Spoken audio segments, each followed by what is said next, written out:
What does online censorship look like in China today? Where it is today, I'll wind back to where it was kind of in the Great Firewall era, because we moved way beyond that, right? So at one point, you had ideas of keyword filtering. You can't type certain words into a search engine. Host names, where certain websites would be blocked when you tried to find how to connect to them on the internet. Pretty simple. That was the area where kind of Cisco powered a lot of this censorship, unfortunately. So we have a history there already from the earliest days of American companies, just having another customer, right? The evolution of that then moved into something called like deep packet inspection, where we started building technologies, many funded by the US government and others. US Navy Research Lab created the Tor protocol, for instance. And Tor basically helps secure the internet and get around people breaking it like China was doing.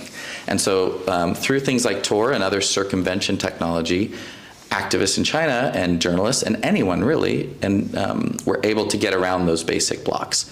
Then the cat and mouse game began, where deep packet inspection was used. So instead of just looking at kind of the headers of the information, new technology, faster processors, more sophisticated routers could then actually look at every packet in every shape and say, this looks like a Skype protocol. This looks like a download. This looks like, oh, we haven't seen this server before. Let's take a closer look.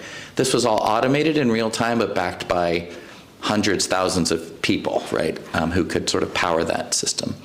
The next step then beyond that has, as the world had moved from the web to apps, has been app-level control and censorship, right? So inside of WeChat, inside of Weibo, censorship that's integrated into these companies' infrastructure and surveillance. And so that is now moved on along with things like the social credit score and things that Valentine can talk about, where it's not just what you're doing on the internet, but sort of your whole digital life is now monitored and surveilled and measured and controlled. So that increasing of speed and processor and ability in real time to decide whether a packet should go in or out has really come a long way. And so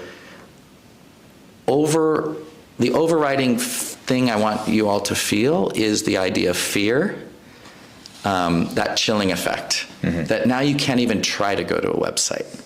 You shouldn't install that app on your phone because they'll know you've installed this app. Interesting. So that really, and the gentle nudging towards authoritarianism online that China keeps pushing and pushing and pushing has led people to just be so afraid that they'll just use WeChat and that's it. Yeah.